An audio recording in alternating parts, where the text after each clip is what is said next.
Sebagai besar anak motor, pasti tahu lah ya sama brand helm yang namanya Arai. Tapi yang nggak semua tahu, kenapa helm ini harganya mahal? Apakah karena brandnya?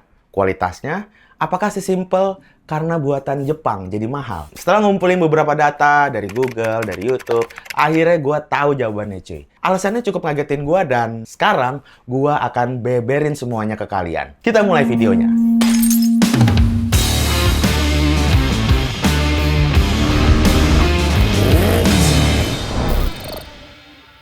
Sebelum gua mulai, gua mau ngasih tahu ke kalian kalau gua sama sekali nggak dibayar sama Arai atau pihak manapun. Video ini pure gua buat untuk ngejawab rasa penasaran gua tentang kenapa helm Arai itu mahal dan sebagus apa sih helm Arai itu. Oke, kita mulai. Sekarang coba deh lu tanya ke pembalap profesional senior atau pembalap dunia atau teman-teman lu ya. Helm apa sih yang paling aman di dunia? Pasti jawabannya Arai. Awalnya gue sama nggak percayanya kayak kalian juga cuy.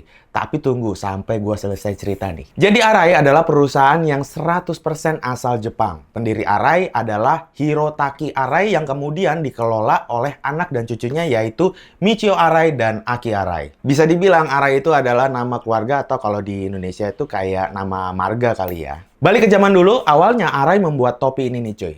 Tapi seiring waktu, akhirnya Arai memproduksi helm motor sederhana yang akhirnya keterusan sampai sekarang. Apa cita-cita Arai dalam membuat helm? Mereka pengen membuat helm yang teraman di dunia. So, what we do and what I'm telling your people is never stop. How small the improvement will be. Just keep, never stop and gain protection.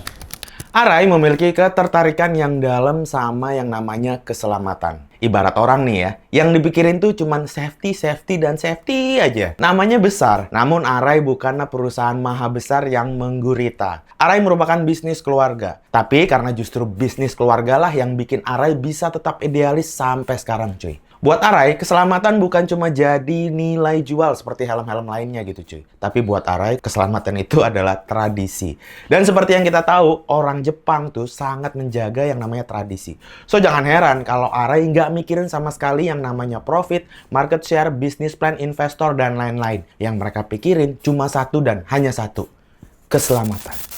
Selama generasi ke generasi, Arai tidak memiliki investor. Mereka berkembang pure dari bisnis keluarga dan modal sendiri. Alasannya, karena mereka tahu banget ketika ada investor, tradisi mereka akan hilang. Itu sebabnya kalau kalian lihat pabriknya Arai, kalian pasti nggak nyangka bahwa pabriknya tidak semegah nama besar merek Arai itu sendiri. Oke, biar lebih simpel nih ya, berikut ini gue udah buatin beberapa poin yang bisa jadi alasan kenapa helm Arai itu pantas dihargain mahal.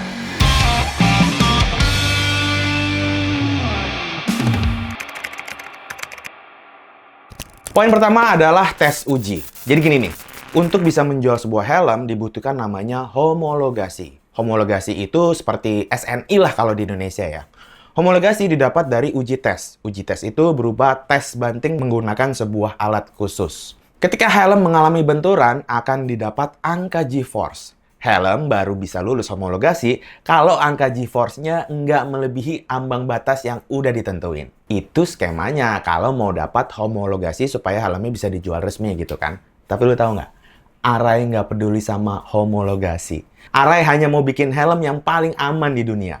Artinya, Arai mau melampaui standar keselamatan dari homologasi itu sendiri. Gokil ya. Misal nih, homologasi hanya memeriksa 5 titik benturan di sebuah helm. Tapi Arai menghitung lebih dari 5 titik itu cuy. Sekarang homologasi udah berkembang jadi 12 titik ya. Tapi Arai udah ngelakuin itu bertahun-tahun lalu. Di sini kalian udah mulai ngerti lah ya, kelas keselamatan Arai itu di mana cuy. Poin kedua yang bikin helm Arai itu mahal adalah super fiber. Jadi gini, di pasaran Indonesia sekarang, bahan helm itu ada dua, PVC atau plastik ya, dan fiber. Kalau plastik, bahannya mirip-mirip plastik ember gitu cuy. Pembuatannya cepat dan harganya murah. Itu sebabnya ada beredar di pasaran helm-helm murah yang harganya 180 ribuan gitu kan ya. Nah, yang kedua adalah bahan fiber. Bahan dasar ya, tentu aja serat fiber. Yang dipakai Arai bukan sembarang serat fiber, melainkan super fiber. Super fiber ini lebih kuat 30% kalau kalian bandingin sama serat fiber biasa. Artinya mereka bisa menggunakan serat fiber yang lebih tipis, jadinya helm bakal jadi lebih ringan juga, tapi tetap kuat. Kelemahannya, nah ini dia nih. Bahan super fiber ini lebih mahal 6 kali lipat dibanding serat fiber biasa. Ada lagi. Dan gilanya lagi, serat itu tidak dibeli oleh Arai, tapi dia bikin sendiri cuy. Yang skemanya kayak membuat permen kapas. Serat itu dikumpulin sampai banyak dan sekaligus menjadi lapisan awal cangkang helm.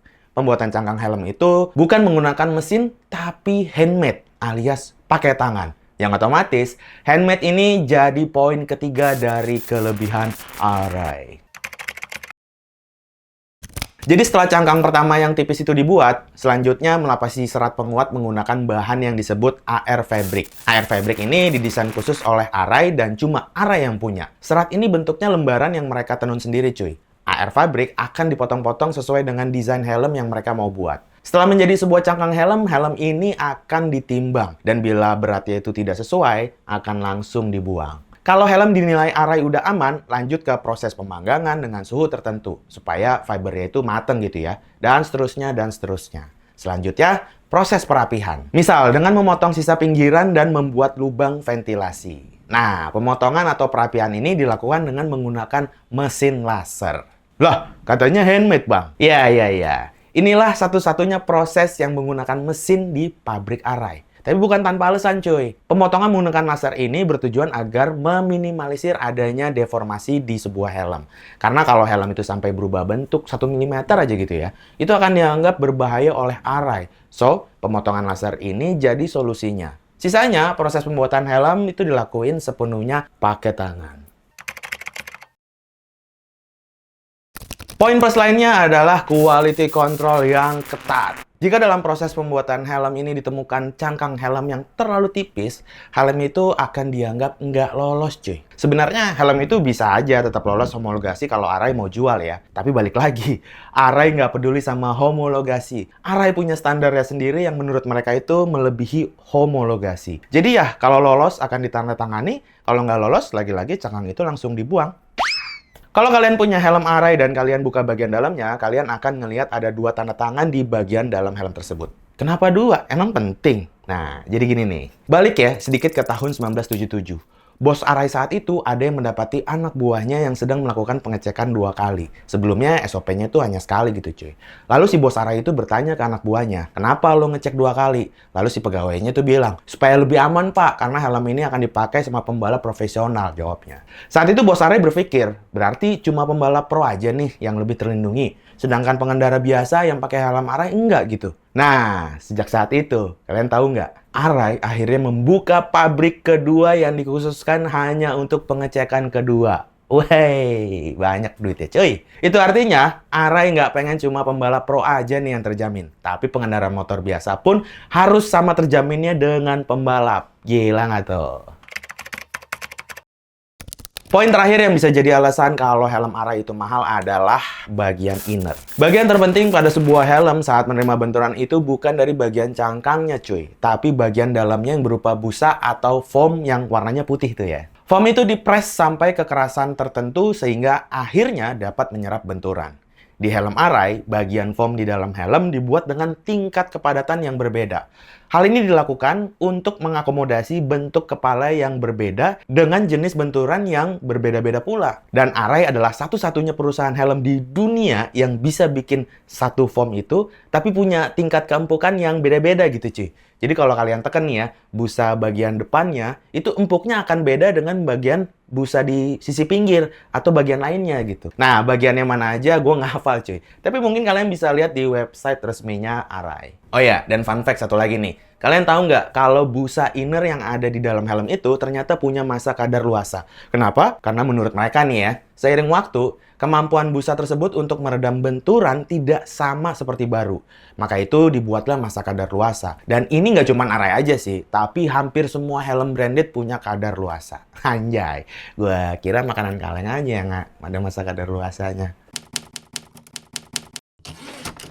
Kesimpulan, walau mahal, sekarang udah terjawab ya. Dan dengan harga 8-10 jutaan dengan kualitas yang ditawarin Arai, jelas worth it banget kalau menurut gue. Tapi apapun helmnya, kalau buat di Indonesia ya nggak usah Arai lah ya. Udah pakai helm aja menurut gue udah syukur gitu kayaknya. Kalian tahu nggak sih berapa jarak tinggi yang dibutuhkan untuk kepala itu jatuh sampai menyebabkan kematian gitu? Anggap gini deh, kepala itu kayak bola gitu ya. Berapa tinggi yang dibutuhkan bola sampai menyebabkan bola itu mati saat jatuh gitu maksud gue. Ngerti kan? Ngerti kan? 1 meter? 2 meter? Wah, kalian salah. Jawabannya menurut sumber yang udah gue dapat adalah 33 cm doang cuy. Segini cuy. Ya ini kan 25 cm ya segini lah berarti ya. Jadi kalau kepala kalian jatuh dari ketinggian yang cuma 33 cm aja, akibatnya bisa fatal. Itu kalau kepala jatuh ya, tanpa ada embel-embel, misalnya kayak tangan dulu yang jatuh baru kena kepala, atau kena bahu dulu baru kena kepala. Ini yang gue maksud 33 cm adalah benar-benar kepala kalian doang yang tanpa ada embel-embel langsung jatuh ke aspal atau ke bawah gitu cuy. Dan bad news-nya lagi adalah otak adalah salah satu organ tubuh yang kalau udah rusak kalian atau dia nggak bisa dibenerin. Salah satunya. Karena salah duanya adalah gigi. Ya, jadi gitu aja ya kalau dari gue. Ini mau dekat-dekat mudik juga. Buat kalian yang mau mudik pakai motor, jangan lupa pakai helm juga. Terima kasih juga buat yang udah pada nonton. Videonya langsung aja gue tutup. Seperti biasa, gue Ateng cabut. Peace. Udah bagus belum? Kalau gue kaset benih gue kira-kira boleh beli helm Arai lagi nggak? Ini sebenarnya tujuan gue bikin video ini, cuy. Biar beli helm Arai lagi.